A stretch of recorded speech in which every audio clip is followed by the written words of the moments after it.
The envelope was shaking in her hands. Inside was $250,000. But that was not why she was trembling. Lucia looked up at the man standing in her broken apartment, the same man she had served for 7 years, and her voice cracked when she finally spoke. "How do you do it?" he had asked her moments before. "How do you move between these two worlds?" She wiped her eyes, her answer quiet but devastating. "You learn to carry 2 versions of yourself, Mr. Van der Berg. One for survival, one for service. After a while you forget which one is real." Marcus felt something inside him shatter. Not his pride, not his image, the person he thought he was. Because standing in that tiny apartment with cracked walls and a mattress on the floor, watching the woman who cleaned his penthouse barely hold herself together, he realized something terrifying. For 7 years he had been blind, and what he was seeing now was going to change everything. But before we get to the moment that broke a billionaire, do me a favor. Hit that like button if you have ever felt invisible to someone who should have seen you. Drop a comment telling me what time it is where you are watching from, because this story, what you are about to hear, it is not just about them, it is about all of us. The people we do not see, the suffering we choose to ignore, and what happens when we finally open our eyes. Let me take you back. 1 week before Marcus van der Berg stood in that apartment, 1 week before everything fell apart, the ballroom glittered like something out of a dream. Crystal chandeliers hung from ceilings, so high they seemed to touch heaven itself. Men in tailored tuxedos, women in gowns that cost more than most people earned in a year. Champagne flowing, laughter echoing. And at the center of it all, Marcus van der Berg, real estate mogul, billionaire philanthropist. The charity gala was in full swing, an annual event for underprivileged families. Marcus stood near the auction table, checkbook already out, his pen moving with the kind of ease that comes from never worrying about money. $50,000. He signed it without hesitation. Without even thinking, the woman beside him, dripping in diamonds, placed her hand on his arm. "Mr. van der Berg, your generosity never ceases to amaze me. You are truly making a difference." He smiled, modest, gracious. "It is the least I can do." And he meant it. In that moment, standing in that beautiful space, surrounded by other wealthy donors, he felt good, noble even. He was helping. He was giving back. He was one of the good ones. The applause came easy. The praise came easier. And when the evening ended, Marcus climbed into his private car feeling satisfied with himself, feeling like he had done something meaningful. It was past midnight when he arrived home. The penthouse was dark, except for one light still on in the kitchen. He walked in, loosening his bow tie, and found her there, Lucia, his housekeeper, still cleaning, still working. She looked up when she heard him enter. Her face was tired. Not just end of the day tired, deep tired, the kind that lives in your bones. But she smiled anyway, that professional smile she always wore. "Good evening, Mr. van der Berg. I am almost finished." He nodded, said nothing, walked past her toward his bedroom. For a brief second, maybe half a second, he thought about telling her to go home, that it could wait until morning, that she looked exhausted and should rest. But he did not say it.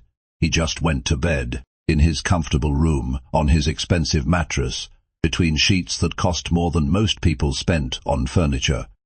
And he fell asleep without wondering where Lucia went when she left his home, without asking if she was okay, without thinking about her at all.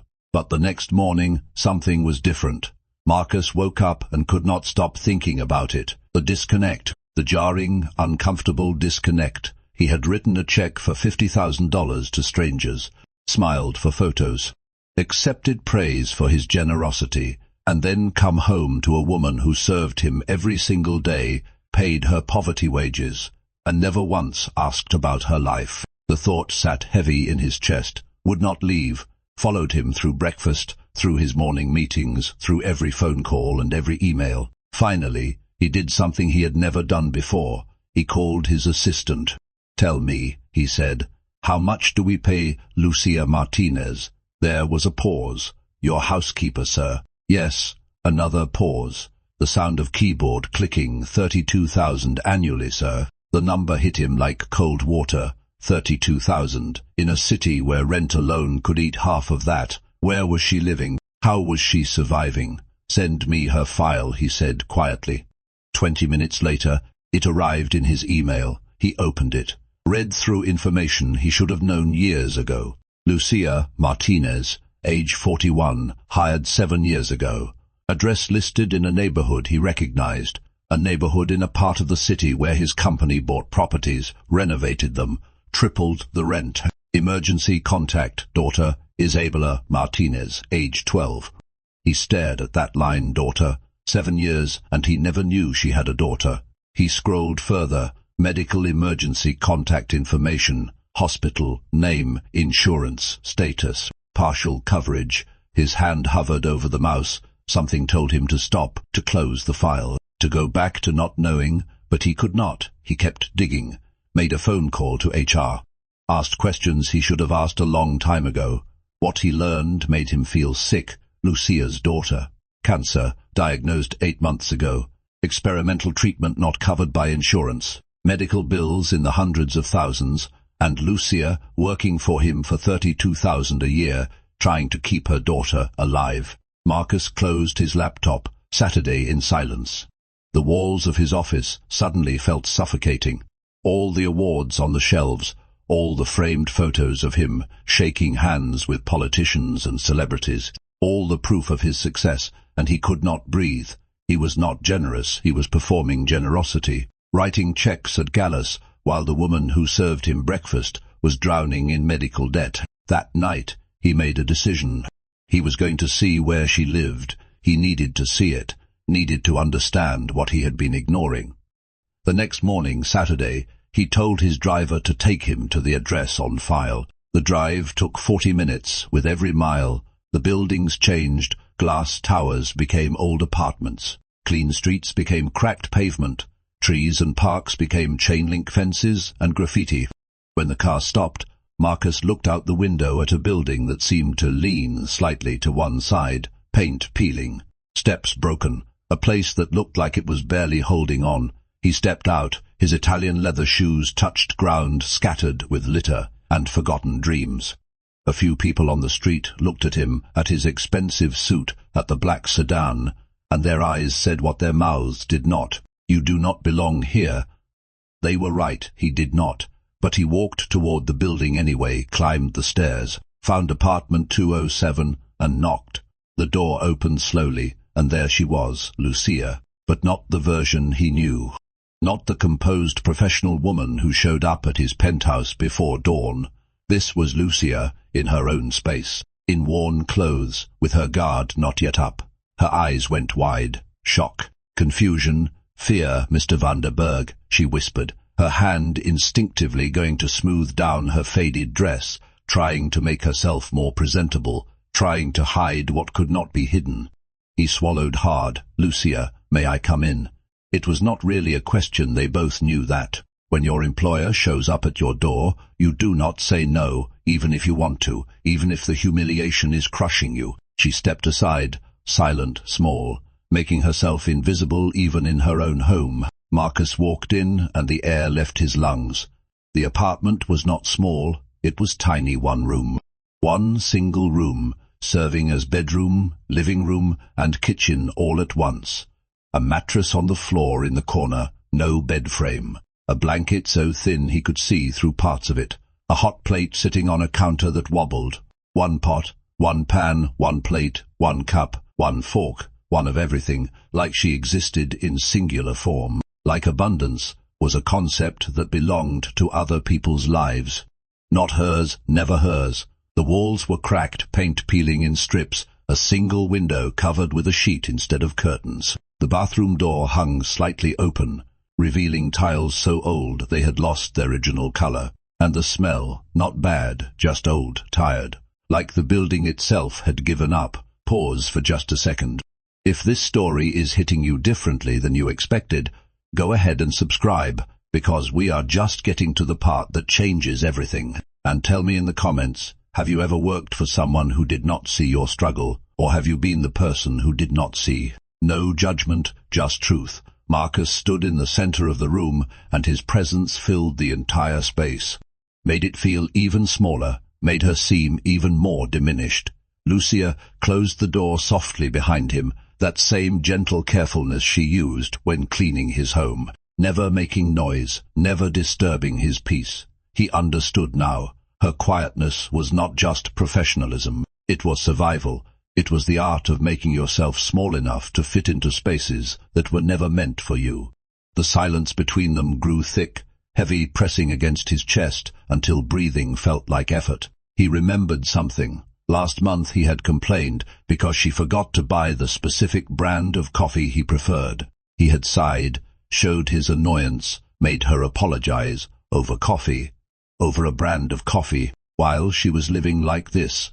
The memory made him physically sick. Lucia stood near the wall, her posture still perfect despite everything. That dignity she carried like armor, like the one thing poverty could not strip from her bones. She did not apologize for her home, did not explain, did not make excuses. She just stood there, letting him see what she had hidden behind her morning greetings and polite smiles for 7 years. Finally, he spoke. His voice came out rougher than he intended. "I came because," he started, then stopped. Because what? Why was he really here? "I came because I realized I know nothing about you. 7 years, and I know nothing." She looked at him briefly, then away, protecting both of them from the intimacy of the moment. "You were not supposed to know, Mr. Vanderberg. That was not part of my job." The words were not bitter, not accusing, just factual, calm, and somehow that made them cut deeper. She was right. He had paid her to clean his home, to organize his life, to be invisible and efficient. He had not paid her to be human, to have struggles, to exist beyond the hours she spent serving him, and she understood that, accepted it, never crossed that line. Until he forced her to by showing up here. He moved slowly toward the small window, looked out at the view she woke up to every morning. Other broken buildings, a street full of potholes, a playground with equipment so rusted it looked dangerous to touch. This was what she left behind every day, to enter his world of marble floors and floor-to-ceiling windows overlooking the skyline. This was the reality she returned to after folding his designer clothes and preparing his gourmet meals. "How do you do it?" he asked quietly, not turning around. "How do you move between these two worlds' silence?" Long enough that he thought she might not answer. Then her voice came, soft but steady. "You learn to carry 2 versions of yourself, Mr. Vanderberg. One for survival, one for service. After a while you forget which one is real." The confession broke something in him, some wall he had built to separate himself from people like her, people whose struggles he preferred to ignore, because acknowledging them would require action, would require change, would require him to confront his own comfortable cruelty. He turned to face her, really face her, seeing past the uniform and the role to the woman who existed underneath. She looked tired, deeply tired. The kind of exhaustion that sleep cannot fix because it lives in the bones, in the soul. How had he missed it before? How had he looked at her face every day and never noticed the weight she carried behind her eyes? "I found out yesterday," he said, his voice barely above a whisper. "About your daughter." Lucia's entire body went rigid, her calm mask cracking just slightly. She did not ask how he knew. People like him always had ways of knowing things, of accessing information that should be private. She just waited, bracing herself for whatever came next, judgment or pity, both of which she had learned to endure. The medical bills, he continued, watching her carefully. The cancer treatment, the experimental therapy not covered by insurance. A single tear escaped down her cheek before she could stop it. She wiped it away quickly, ashamed of this weakness in front of her employer. "I am managing, sir," she said, her voice shaking now. "It does not affect my work. I have never missed a day. I would never let it interfere. I promise you, I can still—" "Stop," he interrupted, the word coming out harsher than he meant. But he could not listen to her apologize for being human, for having a life that included suffering she could not control. "Please, stop." She fell silent, confused, uncertain, her hands twisting together in a gesture he had never seen before, always so controlled, so composed, and now he had stripped that away by entering her space, by seeing too much, by caring too late, he walked to the small table near the window, where a framed photograph sat, the only decoration in the entire apartment. A young girl, maybe 12, smiling at the camera with brightness that did not match this dark place, beautiful, full of life. Her daughter, the reason Lucia worked 16-hour days without complaint, the reason she accepted wages that barely covered rent and medical bills, the reason she survived. "She looks like you," he said softly, picking up the frame with careful hands. Lucia's voice broke when she answered, "She is the best part of me, the only part worth anything." The statement gutted him, absolutely gutted him, because this woman who cleaned his home with dedication, who remembered how he liked his coffee and which shirts needed special care, who brought quiet grace into his chaotic life, this woman thought she was worthless except for her child, and he had helped create that belief, reinforced it every single day by treating her like a function instead of a person. He set the frame down gently, turned to face her fully. "I have been blind," he said.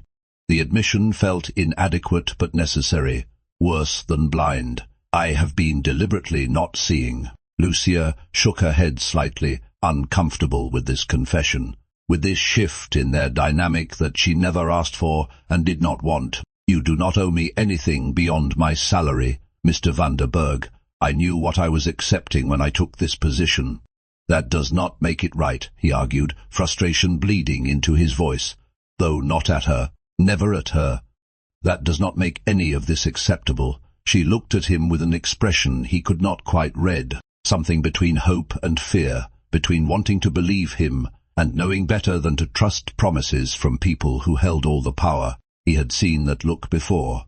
In business negotiations, in moments when someone vulnerable had to decide whether to trust someone strong. He had always used it to his advantage before. Not this time, not with her. We are almost at the moment that defines this entire story. But first, if you believe everyone deserves to be seen, to be valued, hit that share button. Send this to someone who needs to hear it. And subscribe if you want more stories that do not just entertain, but actually mean something. Marcus reached into his jacket, pulled out an envelope he had prepared before coming here. Before he knew what he would find, but suspected it would break him. His hands were not quite steady as he held it out to her. "This is not charity," he said firmly. "This is what I should have paid you all along. Back payment for years of undervaluing your work." Lucia stared at the envelope, but did not take it, her pride warring with her desperation, with the mountain of medical bills and the daughter who needed treatment she could not afford. "I cannot accept this, sir. It is too much. It would not be right." "What is not right?" he countered, his voice hard with conviction. "He did not know he possessed is paying someone poverty wages while I live in luxury, built on their labor. What is not right is pretending not to see suffering because acknowledging it is uncomfortable. Please take it." Her hand trembled as she reached out, fingers touching the envelope like it might burn her. She opened it slowly, and when she saw what was inside, her breath caught audibly, loud enough that he heard it across the small space. Inside was a check, $250,000. Lucia's legs seemed to give out slightly. She sat down on the edge of the mattress, staring at the number, at the zeros that could change everything, that could save her daughter, that could move them somewhere safe, that could let her breathe for the first time in years. She looked up at him, tears flowing freely now, for the first time in 7 years, completely unguarded, completely vulnerable, completely human. "Why?" she asked simply, the question containing multitudes. Why now? He could have given her the easy answer, the one about finally opening his eyes, about moral awakening, about wanting to do better, but standing in her broken apartment, seeing the reality she had hidden so carefully, he knew she deserved the truth. Marcus sat down on the old chair near the table. The wood creaked under his weight. "Because I was at a charity gala last week," he began, the memory still fresh and painful, raising money for underprivileged families. "I wrote a check for $50,000 without thinking twice. The woman next to me praised my generosity, and I felt good about myself. Noble, charitable." He paused, the shame rising again, hot and acidic in his throat. "Then I came home, And you were there, finishing the cleaning even though it was past midnight. You looked exhausted, and I remember thinking I should tell you to go home, that it could wait until morning, but I did not say anything. I just went to bed, comfortable in my clean home, never wondering where you went when you left. Lucia listened silently, holding the envelope against her chest like a lifeline. The next day I could not stop thinking about it, he continued. The disconnect. Donating thousands to strangers while paying poverty wages to someone who serves me daily. So I looked at your file, really looked at it, saw your address, your salary, your daughter's medical emergency contact information, and I realized something. He met her eyes. I realized I was not generous. I was performing generosity while participating in the exact systems that create the need for charity in the first place. The confession hung between them, heavy with implications and uncomfortable truths. He had built his fortune on real estate, buying properties in neighborhoods like this one, renovating them, raising rents until the original residents could no longer afford to stay.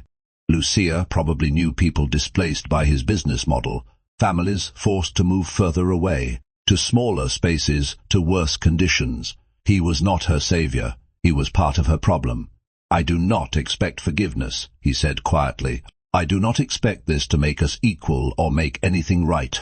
What happens, Mr. van der Berg? Do I still have a job? The question surprised him, though it should not have. Of course, she worried about that, about whether his guilt would manifest as firing her, replacing her with someone whose poverty he did not have to witness. Yes, he said firmly, if you want it, but with a proper salary, real benefits, reasonable hours, no more 16-hour days. She nodded slowly, processing, still afraid to believe this was real.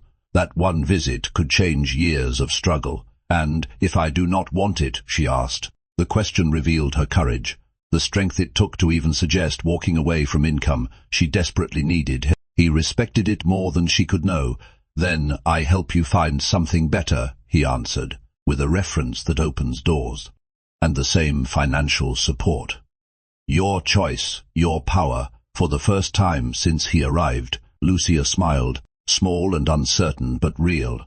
I need to think about it, sir. Of course, take all the time you need. He stood, moved toward the door, knowing his presence here had been intrusive enough, knowing she needed space to process this shift in her reality. As he reached for the door handle, she spoke again, her voice stronger now. Mr. van der Berg, thank you. Not just for the money for seeing me, he nodded, unable to trust his voice, and walked out into the hallway carrying something heavier than what he brought. Knowledge, responsibility. The uncomfortable weight of conscience awakened too late, but maybe not too late to matter. The drive home felt longer than it should have. His penthouse appeared in the distance like a monument to excess he could no longer pretend was simply earned success. It was built on a foundation of labor like Lucia's, on wages that kept people trapped while calling it opportunity, on systems designed to extract maximum value while giving minimum return. He walked into his home, poured himself whiskey from a bottle that cost more than Lucia's monthly rent. The taste turned bitter in his mouth. His phone buzzed with messages about tomorrow's meetings, next week's development deal, the expansion project that would transform another affordable neighborhood into luxury condos. Busyness as usual, profit as usual, blindness as usual. But something had shifted, cracked open, could not be sealed again. He thought about Lucia returning to this penthouse tomorrow, or maybe never, her choice now, her power finally. He thought about her daughter fighting cancer in a system that treated healthcare as a commodity rather than a right. He thought about all the other Lucias in his buildings, in his businesses, in his life, invisible by design, struggling by design, silent by design. The weight of it crushed him, and for the first time in decades, Marcus van der Berg sat in his expensive home and wept, mourning not just Lucia's suffering, but his own willful blindness, his own comfortable cruelty, his own humanity sacrificed at the altar of success. Morning came with its usual brightness, golden light flooding his penthouse. But it felt different now, undeserved somehow. He made his own coffee for the first time in years. the simple act feeling significant, like reclaiming some basic connection to ordinary life he had lost somewhere along the way to wealth. His phone rang, Lucia's number. His heart beat faster than it should have. "Hello," he answered. "Mr. van der Berg." Her voice came through, clearer now. "Less afraid. I have made my decision. I would like to keep working for you, but with the new terms you offered, and I have some conditions of my own." Pride swelled in his chest, unexpected and warm. "I am listening. I want to work normal hours," she said. 40 per week, no more. I want 2 weeks paid vacation to spend with my daughter. And I want you to consider offering the same changes to your other employees. Not just me. If this is really about doing better, it cannot just be about one person. Her courage staggered him. This woman who had every reason to simply take what was offered and protect only herself. Instead, using her new power to advocate for others, still trapped in the system. "Agreed," he said immediately. "All of it, and Lucia, thank you for what, sir? For not letting me make you the exception that helps me ignore the rule." She laughed softly, the sound so rare he realized he had never heard it before. 7 years of working together and never once hearing her laugh. "Well then," she said, "I will see you Monday morning, Mr. van der Berg." Normal hours, he confirmed. The call ended, and Marcus sat there with something he had not felt in years, settling into his bones. Hope, not the easy kind that required nothing, the uncomfortable kind that demanded everything. He opened his laptop, began writing, drafting new employment policies, restructuring pay scales, designing benefits packages that treated workers as humans deserving dignity rather than resources to be extracted. It would cost millions, would reduce his profit margins, would make his investors question his judgment. He did not care. Some things, he finally understood, mattered more than money. If this story moved you, here is what I want you to do. Hit that like button. Let's show YouTube that meaningful stories matter. Subscribe to Mr. David Love Stories for more narratives that make you think and feel. But most importantly, share this. Send it to someone who needs the reminder that everyone deserves to be seen. That Monday morning, Lucia arrived at the penthouse at 9 o'clock. Not 5 in the morning, not before dawn, 9 o'clock, normal hours. Marcus was already awake. He had made coffee. Not perfect, not the way she made it, but he had tried. She walked in with that same quiet grace, but something was different. Her shoulders were not quite as tight. Her smile was not quite as forced. She looked at him, and for the first time she did not look away. "Good morning, Mr. van der Berg." "Good morning, Lucia." Two people, from two different worlds, connected now by something neither of them had expected, by the simple act of choosing to see, to acknowledge, to care. Over the following weeks things changed, slowly at first, then faster. Marcus implemented the new policies across all his companies, raised wages, added benefits, reduced hours. His investors complained, his board questioned, his competitors mocked. He did not waver, because every time he thought about going back, about prioritizing profit over people, he remembered that apartment, those cracked walls, that thin blanket. Lucia's voice saying, "You learn to carry two versions of yourself, and after a while you forget which one is real." He could not go back to not knowing, would not go back to not seeing. 3 months later, Lucia brought her daughter to work for the first time. Isabella, 12 years old, bald from chemotherapy but smiling, alive, fighting, winning. Marcus met her in the kitchen, shook her small hand with careful gentleness. "So you are the famous Isabella," he said. "And you are the man who saved my mom," she replied. "No," he said, glancing at Lucia, who stood nearby. "Your mom saved herself. I just finally opened my eyes." Across town, in a neighborhood Marcus used to drive through without seeing, families were receiving notices. Not eviction notices, not rent increases, but notifications of rent reductions, of building improvements paid for by the owner, of community programs being funded. His company had stopped displacing people, started investing in them instead. It cost him millions. It cost him his reputation among other billionaires. It cost him his comfortable ignorance, And it was worth every single penny, because some awakenings, painful as they are, arrive exactly when they need to, breaking us open just enough to let the light back in, teaching us that wealth means nothing if it costs you your humanity, showing us that the people we do not see are often the ones who most deserve to be seen. The billionaire who entered Lucia's apartment that day was not the same man who left it. That version died in the space between cracked walls and broken dreams, between witnessing suffering and choosing to care, between comfortable blindness and uncomfortable sight. What remained was someone humbler, someone changed, someone finally learning that true generosity is not writing checks at galas. It is restructuring system. It is sharing power. It is seeing people, really seeing them. And in a small apartment that was no longer quite so broken, a woman held her daughter close, whispering about new treatments and new hope, about a future that suddenly seemed possible again, about the strange way life shifts when someone finally chooses to see you, both of them forever altered by one visit, one truth, one moment of connection across a divide that should never have existed in the first place. Drop a comment right now. Who in your life have you been taking for granted? Maybe it is time to really see them, because sometimes the most powerful thing we can do is simply open our eyes to what has been in front of us all along. I am Mr. David, and I will see you in the next story.